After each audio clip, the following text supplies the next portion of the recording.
परमेश्वर का कोई भी काम अचानक या बगैर प्लानिंग के नहीं हो सकता और वो हमारे किसी भी काम से अचंभित नहीं होते। हम सबका इस धरती पर एक परिवार में जन्म लेना उसी प्लान का एक हिस्सा ही है और सबके लिए एक काम पहले से ही निश्चित कर दिया गया है। जो अपने लिए उनकी इच्छा को समझ जाता है और उसके अनुसार चलने लगता है, उसके लिए अपने आप ही सब रास्ते खुलने लग जाते हैं। शुरू करते हैं परमेश्वर के वचन से। परमेश्वर का वचन हमने निर्गमन की पुस्तक उसका 34 अध्याय उसकी 5वीं आयत से लिया है। यहाँ इस प्रकार लिखा है, तब यहोवा ने बादल में उतरकर उसके संग वहां खड़ा होकर यहोवा नाम का प्रचार किया। यहोवा उसके सामने होकर यों प्रचार करता हुआ चला, यहोवा यहोवा ईश्वर दयालु और अनुग्रहकारी, कोप करने में धीरजवंत और अति करुणामय और सत्य, हजारों पीढ़ियों तक निरंतर करुणा करने वाला, अधर्म और अपराध और पाप का क्षमा करने वाला है, परंतु दोषी को वह किसी प्रकार निर्दोष ना ठहराएगा। वह पितरों के अधर्म का दंड उनके बेटों व पोतों और परपोतों को भी देने वाला है। तब मूसा ने तुरंत पृथ्वी की ओर झुककर दंडवत किया। परमेश्वर के वचन को पढ़े और सुने जाने से आशीष हो। आमीन। मूसा ने परमेश्वर से अपना तेज या जलाल दिखाने की प्रार्थना की। इस जलाल का सही अर्थ क्या है और ये क्या सब में होता है? निर्गमन 33 अध्याय उसकी 18-19 आयत में मूसा ने परमेश्वर से कहा, मुझे अपना तेज दिखा। तो परमेश्वर ने उसे कहा कि मैं तेरे सम्मुख होकर चलते हुए तुझे अपनी सारी भलाई दिखाऊंगा। वो ग्लोरी के बाद दिखाने को बोल रहा है। परमेश्वर उसे अपनी भलाई दिखाना चाहते हैं। मैं तेरे आगे से गुजरूंगा। फिर वो कहते, मैं तुझे चट्टान में रख दूंगा और तुझे अपने हाथ से ढक दूंगा जब मैं तेरे पास से गुजरूंगा। और जब मैं आगे चला जाऊं तो मैं अपना हाथ हटाऊंगा तो मेरी पीठ देख सकता है, लेकिन तू मेरा मुंह नहीं देख सकता है। निर्गमन 34 में फिर 6-7 में परमेश्वर उसके सामने से आगे निकलते हैं, जो भी हमने पढ़ा भी था। और फिर वो कहते हैं, द लॉर्ड गॉड, यहोवा यहोवा ईश्वर दयालु, और जो उनके गुण हैं वो आगे कह देते हैं कि वो पोतों पर पोतों तक जो उनके पाप हैं वो उनके ऊपर दिखाते रहते हैं। मूसा ने फिर दंडवत किया, उनकी आराधना की। उसने जलाल उनका देखा, उनके गुणों में उन्होंने जाहिर किया जलाल, और वही जलाल हर एक के गुणों में जाहिर होता है। पहले परमेश्वर अपने बारे में बताते हैं और साथ ही अपना नाम बता देते हैं, और बाद में बताते हैं याहवे, यहोवा उनका नाम है। और याहवे एल एलोहिम का शॉर्ट है, सिंगुलर है, एलोहिम प्लूरल है। यहोवा कॉवेनेंट वाचा रखने वाले परमेश्वर हैं, और एल एलोहिम क्रिएटर हैं। वो दोनों वहां पर बता देते हैं। और फिर उनके जो कैरेक्टरिस्टिक्स हैं, उनके ट्रेट्स, वो डिक्लेयर करते हैं। किसी का भी नाम उसके चरित्र को या उसके काम को जाहिर करता है, और जो उसके कैरेक्टर के जो गुण हैं उसके, वो उसकी एसेंस को, उसका एक्चुअल है क्या, वो उसको जाहिर करते हैं। इब्रानी भाषा का शब्द कबोद और ग्रीक भाषा का शब्द डॉक्सा, जिन्हें के ग्लोरी या जलाल के या तेज में ट्रांसलेशन किया गया है। इसका मतलब है इंट्रिंसिक वर्थ, उसकी जैसे बोलते हैं उसकी औकात क्या है उसके गुण, उसकी ग्लोरी में क्या कुछ उसके अंदर है, और उसकी महिमा या जलाल फिर उसकी जो नेचर है उसको जाहिर करता है। जब परमेश्वर ने उस मिट्टी के ढेर में इंसान बनाने के लिए अपनी सांस फूंक दी, तो उन्होंने अपना जलाल का कुछ हिस्सा आत्मा के द्वारा उसमें डाल दिया, और फिर उसके द्वारा उसे धर्मी जीवन जीने के लिए बल मिल जाता है, आशीष मिल जाती है। जब परमेश्वर ने इंसान को बनाया तो उसे काम दिया गया कि उसे परमेश्वर के बाग का ध्यान रखना, अदन बाग का ध्यान रखना, उसे संभालना है। और फिर उस काम के लिए उन्हें हर चीज के ऊपर अधिकार दे दिया गया। जलाल या जो तेज है वो अंदर उसकी क्या बल डाला गया है, आत्मा में, सोल में, और उसके अंदर क्या ये शक्ति काम करती है, ये हर एक इंसान को परमेश्वर देते हैं जब वो धरती पर आता है, क्योंकि उसे कुछ ना कुछ रोल दिया गया है धरती पर। कोई भी जिसमें सबसे कम क्षमता है, कुछ भी क्षमता नहीं है, या जो इनकेपेबल है, किसी तरह से जो अपना ध्यान नहीं रख सकता है जन्म से ही, या किसी कारण से वो ध्यान नहीं रख सकता है, उसमें भी कुछ जलाल दिया गया है। मेरे एक दोस्त, उनका बेटा था जो डिसेबल्ड था, और वो अपने आप का ध्यान नहीं रख सकता था। वो कुछ ही साल इस दुनिया में रहा, लेकिन जितने लोग उसे मिले उसकी मुस्कुराहट को देखकर इम्प्रेस हो जाते थे। और फिर हम सब ने ये सीखा उससे कि हर परिस्थिति में परमेश्वर का धन्यवाद करो और आनंदित रहो। उसके माता पिता ने हर परिस्थिति में परमेश्वर पर निर्भर होना सीखा, और दूसरों की तरफ दया और प्यार की भावना उनमें ज़्यादा आ गई। ये उस बच्चे का जलाल था, उसका तेज था। मुझे ये समझना पड़ेगा कि परमेश्वर ने मुझे एक काम यहाँ पर सौंपा है उनके राज्य में, और वो पूरा करने के लिए उनको मेरी ज़रूरत है। और जितनी जल्दी मैं इसमें ध्यान देने लग जाता हूँ मेरा काम क्या है, परमेश्वर की इच्छा मेरे लिए क्या है, उतनी जल्दी जो परमेश्वर की मेरे लिए आशीषें हैं उस काम को पूरा करने के लिए और मेरे जीवन के लिए वो आने लग जाती हैं। परमेश्वर लूसीफर या शैतान को बनाए जाने से पहले ही उसे रोक सकते थे, या बनाए जाने के बाद में नष्ट कर सकते थे, क्योंकि उसके बारे में वो सब कुछ जानते थे पहले से ही। लेकिन उन्होंने ये सब कुछ होने दिया ताकि उसके द्वारा हमें टेस्ट किया जा सके, और इस लड़ाई में हम बल पाकर आगे बढ़ते जाएं। उत्पत्ति 3 की 21 आयत में परमेश्वर ने जो महिमा आदम और ईव को दी थी, उन्हें चमड़े के अंगरखे पहनाकर उस महिमा, उस जलाल को ढक दिया, ताकि उनके अंदर का वो जलाल शैतान के द्वारा मिसयूज ना किया जा सके। उसके बाद में परमेश्वर के काम के लिए जिसने भी कुछ अच्छा काम अचीव किया उनके राज्य के लिए, वो अपने आप को दूसरों से अलग करके किया है, नेचर से अलग करके किया, अपनी जो प्रवृत्ति थी उससे बदल के किया है। अब्राहम को उसके माता पिता, उनके अपने लोगों से दूर जाना पड़ा। मूसा को फिरौन के घर में बड़ा हुआ। दाऊद ने गोलियत को चैलेंज कर दिया, जबकि सारे इजरायली डरे हुए थे, वो अलग हो गया और जीत पाया। मरियम ने परमेश्वर के पुत्र को जन्म दिया। इस डर पर जय उसने पाई कि क्योंकि बगैर शादी के बच्चा हो रहा था, उस व्यवस्था के अनुसार उसे पत्थर मारकर मारा जा सकता था। किसी को भी जो दुनियावी चीजें हैं उनसे अलग होना पड़ेगा, परमेश्वर की तरफ मुड़ना पड़ेगा, ताकि वो उसे इस्तेमाल कर सकें और फिर उसे वो आशीष दे सकें, और फिर वो जो उसके अंदर परमेश्वर ने जलाल डाला है उसे इस्तेमाल कर सके और उसके अनुसार आगे बढ़े। प्रभु यीशु में विश्वास के द्वारा फिर ये जलाल एक विश्वासी में कैसे आता है और काम कैसे करता है? निर्गमन 34 अध्याय 29-30 आयत में हम देखते हैं, मूसा परमेश्वर के पास पर्वत पर जाता है और वहां से फिर वो 10 आज्ञाओं की तख्तियां लेकर नीचे उतरता है। क्योंकि वो परमेश्वर की हजूरी में रहा है, तो यहोवा के साथ बातें करने के कारण उसके चेहरे से किरणें निकल रही थी, परंतु वह यह नहीं जानता था कि उसके चेहरे से किरणें निकल रही हैं। हारून और सब इजरायलियों ने मूसा को देखा, तब वे उसके पास जाने से डर गए। परमेश्वर की हजूरी में जाने से ये तो हो ही नहीं सकता कि किसी में कोई बदलाव ना आए। परमेश्वर का जलाल उसके शरीर में, उसके स्किन में भी वो प्रकट होने लग गया। और जो इजरायली लोग थे वो डरने लगे उसको देखकर, क्योंकि परमेश्वर का जलाल उसमें से प्रकट हो रहा था, जो कि कुछ समय बाद खत्म हो गया, क्योंकि वो मूसा के अंदर नहीं था, वो बाहर ही था, बाहर ही था वो।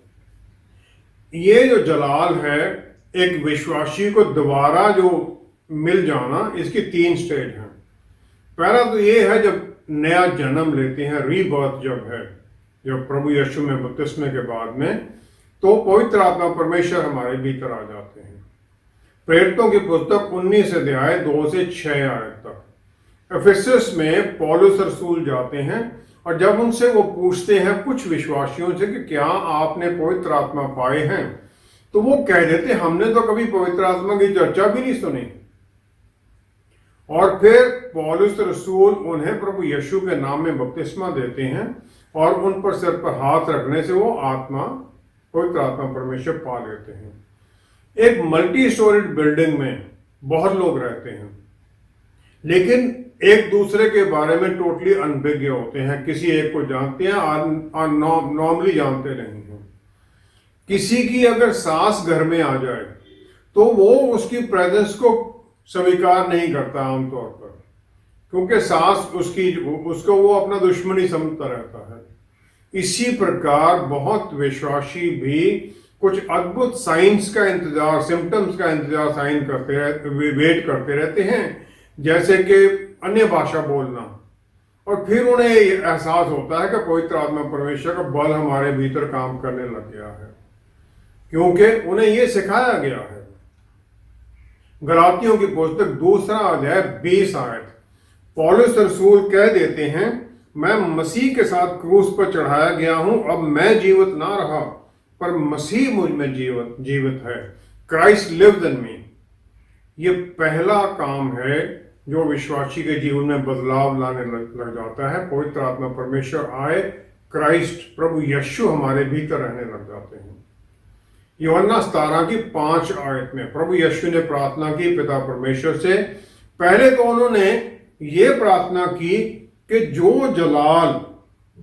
जलाल मेरा आपके साथ था, हे पिता तू अपने साथ मेरी महिमा उस महिमा से कर जो जगत की सृष्टि से पहले मेरे साथ थी।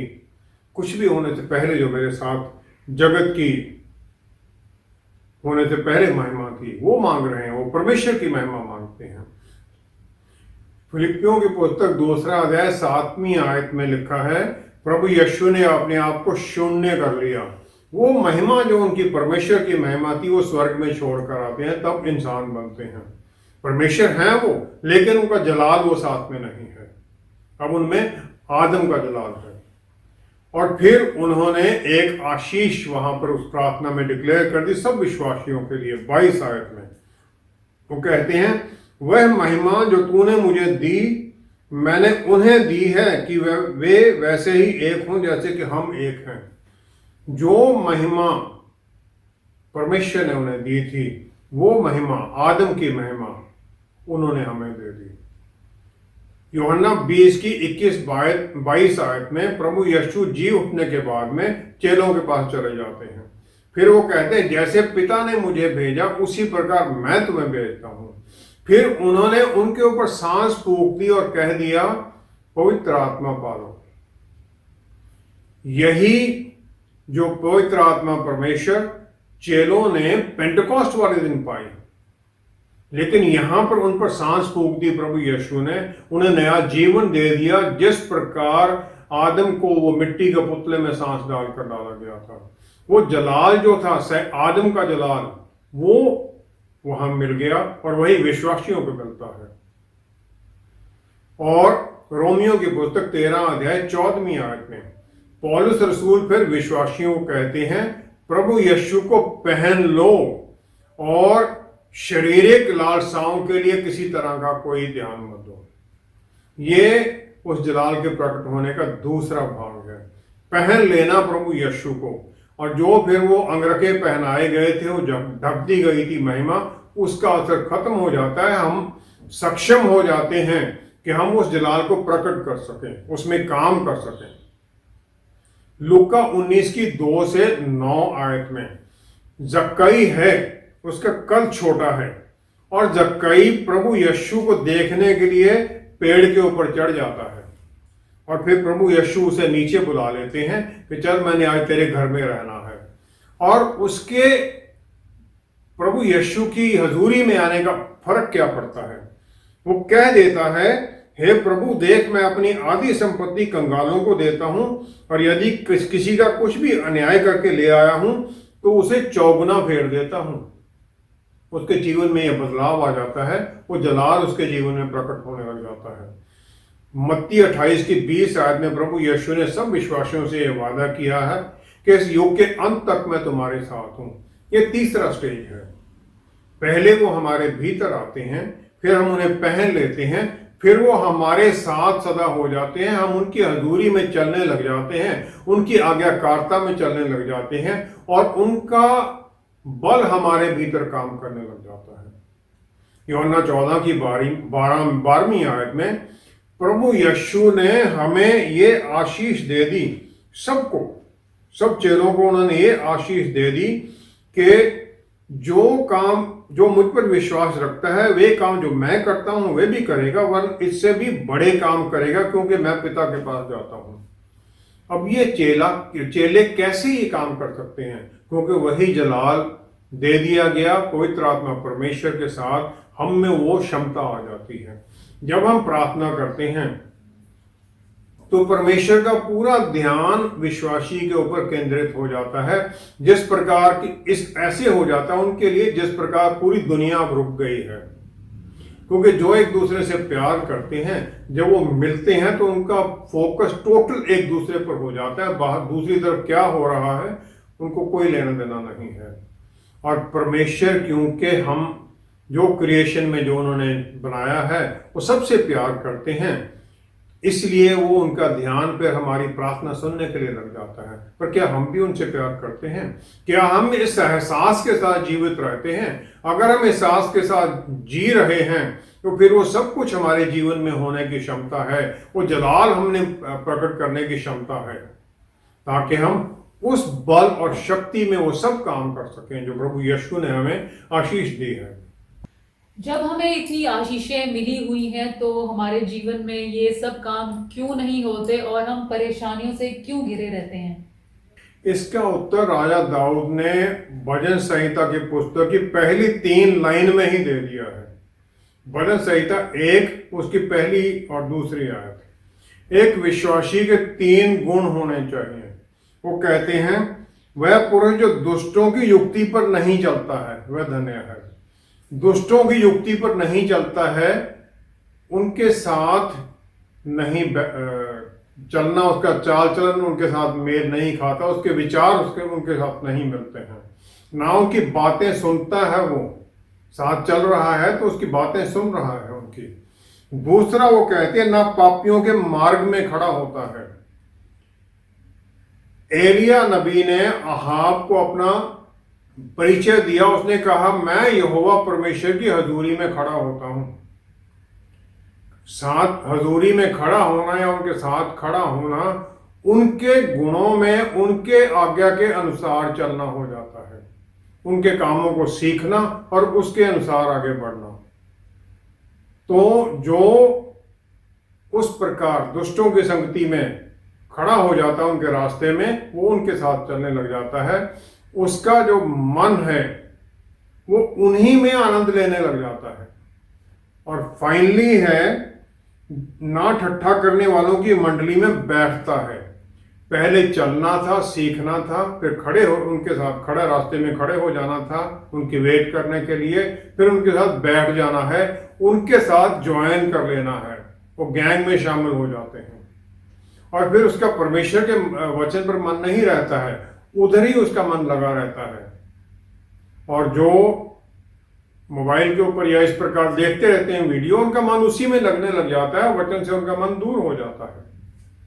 उत्पत्ति 13 की 12वीं आयत में अब्राहम का भतीजा लूत इसका बेस्ट एग्जाम्पल है।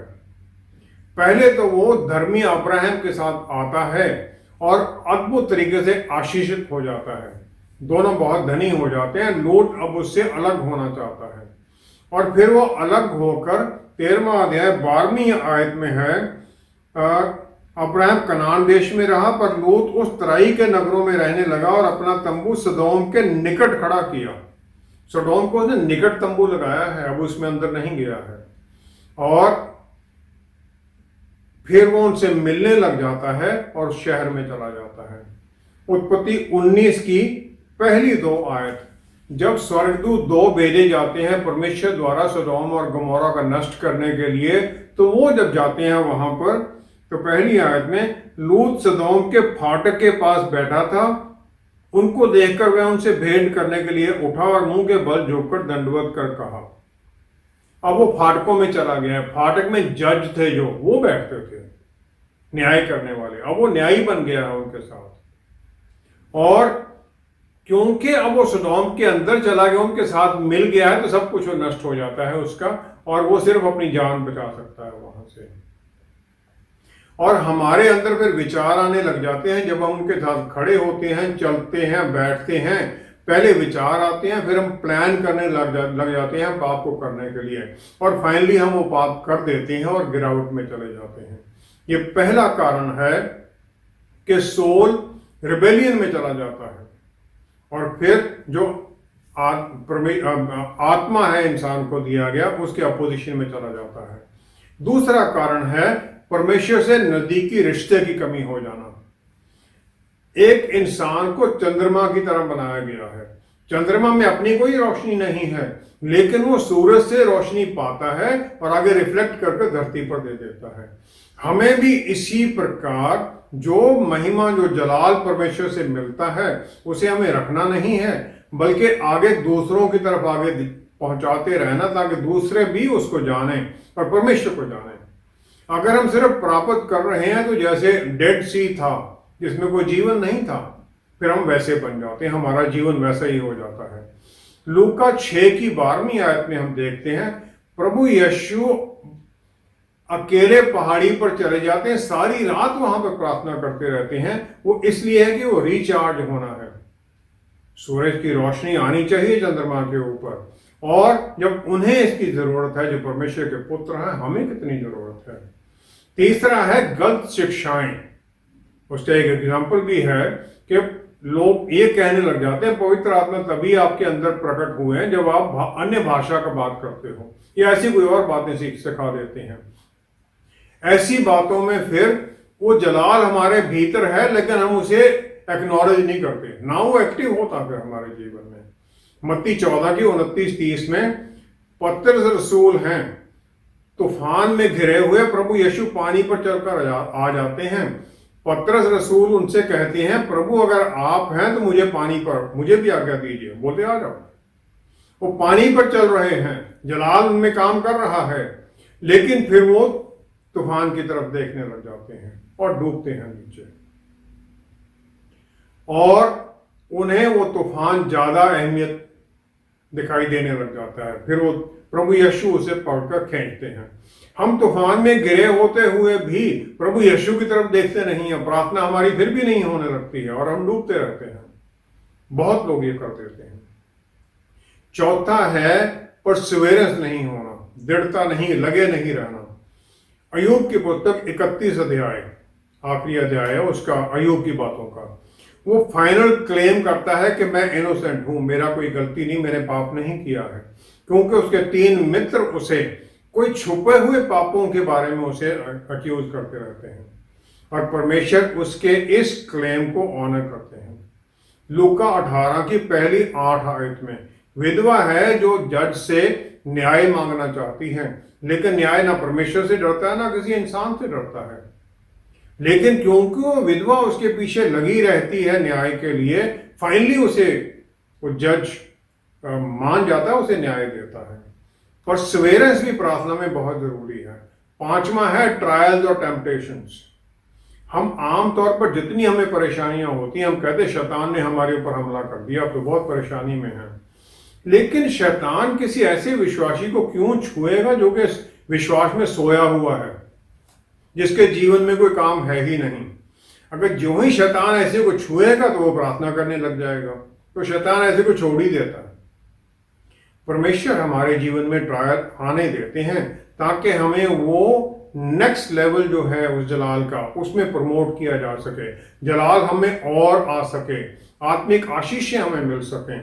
शैतान को अय्यूब को टेस्ट करने के लिए छोड़ दिया गया, लेकिन उसके बाद में अय्यूब को सब कुछ दुगना मिला। दुख आता है, लेकिन परमेश्वर हमें प्रमोट करते हैं, अद्भुत आशीषें दे देते हैं। चौथा है सेल्फ एग्जॉल्टेशन, अपने आप को ऊंचा उठाने लग जाना। गिनती की पुस्तक 20 अध्याय उसकी पहली 12 आयत। मूसा के सामने इजरायली लोग कुड़कुड़ाने लगते हैं, कादेश में है वो, पानी नहीं है। मिरियम जो उसकी बहन है उसकी मृत्यु हो गई और मूसा शायद उस समय अकेलापन महसूस करता है। यहूदी लोग ये मानते हैं कि मरियम की धार्मिकता के कारण इजरायलियों के साथ पानी का कुआं चलता था, उन्हें पानी की कभी कमी नहीं होती थी। तो परमेश्वर उसे कहते हैं चट्टान से बात कर अपनी लाठी ले जा। परमेश्वर कहते हैं तू अपने भाई हारून समेत मंडली को इकट्ठा करके उनके देखते उस चट्टान से बातें कर, तब वह अपना जल देगी। इस प्रकार से तू चट्टान में से उनके लिए जल निकालकर मंडली के लोगों और उनके पशुओं को पिला। अब मूसा और आरोन ने 10वीं आयत में मंडली को चट्टान के सामने इकट्ठा किया। तब मूसा ने उससे कहा, हे दंगा करने वालों सुनो, क्या हमको इस चट्टान में से तुम्हारे लिए जल निकालना होगा? क्या हमको जल निकालना होगा? परमेश्वर ने जल देना है, मूसा या कोई जल नहीं दे सकता है। हमारे जीवन में इस प्रकार का आदेश आ जाता है, फिर हम आशीषों से दूर हो जाते हैं। मूसा भी फिर उन्हें उस प्रॉमिस लैंड में ले जा नहीं सका। 7वां है, पुराने नियम में ही हम जीते रहते हैं। पुराने नियम में क्या था? पुराने नियम में एक पापी को महायाजक के पास एक भेंट लेके जाना था और फिर महायाजक उसके लिए अटोनमेंट करता था, प्रार्थना करता था। अब सब विश्वासी, हम सबको आशीष मिली है। पहला पत्रस 2 अध्याय 9वीं आयत में, पर तुम एक चुना हुआ वंश और राजपदधारी, याजकों का समाज और पवित्र लोग और परमेश्वर की निज प्रजा हो, इसलिए कि जिसने तुम्हें अंधकार में से अपनी अद्भुत ज्योति में बुलाया है उसके गुण प्रकट करो। चोजन जनरेशन है, चुने हुए लोग हैं, प्रीस्ट हैं, ताकि परमेश्वर के गुणों को प्रकट कर सकें। ये आशीषें हमें मिली हैं और हम सिर्फ पास्टर की प्रेयर्स पर डिपेंडेंट नहीं हो सकते। जब तक हमारा परमेश्वर से कोई नजदीकी रिश्ता नहीं है तो उनका जलाल हमारे भीतर प्रकट कैसे होगा? वो हमारे भीतर काम कैसे करेगा कि हम किसी दूसरे के लिए आशीष का कारण बने? भजन संहिता 34 उसकी 8वीं आयत में दाऊद कहता है, पर परख कर देखो यहोवा कैसा भला है, क्या ही धन्य है वह पुरुष जो उसकी शरण लेता है। यहां लिखा है, O taste and see that the Lord is good. Taste and see, क्या हम वो स्वर्ग की रोटी प्रभु यीशु को टेस्ट करने के लिए, चखने के लिए तैयार हैं? जो स्वर्ग से मन्ना हमारे लिए परमेश्वर ने भेज दिया, क्या हम उसके लिए तैयार हैं? इब्रानियों की पुस्तक 13वां अध्याय उसकी 20-21 आयत, पौलुस रसूल ने अपने लोगों के लिए, जो यहूदी थे, उनके लिए फाइनली प्रार्थना की उस पुस्तक में। वो कहते हैं, तुम्हें अब शांतिदाता परमेश्वर जो हमारे प्रभु यीशु को, जो भेड़ों का महान रखवाला है, सनातन वाचा के लहू के गुण से भरे हुओं में से जलाकर ले आया, तुम्हें हर एक भली बात में सिद्ध करे, जिससे तुम उसकी इच्छा पूरी करो, और जो कुछ उसको भाता है उसे यीशु मसीह के द्वारा हमें उत्पन्न करे, उसी की महिमा युगानुग होती रहे। ये उनकी प्रार्थना थी कि जो प्रभु यीशु के द्वारा हमें गुण है वो जलाल हमें प्रकट होता रहे, और यही हमें करना है, यही हमारे जीवन में होना भी चाहिए।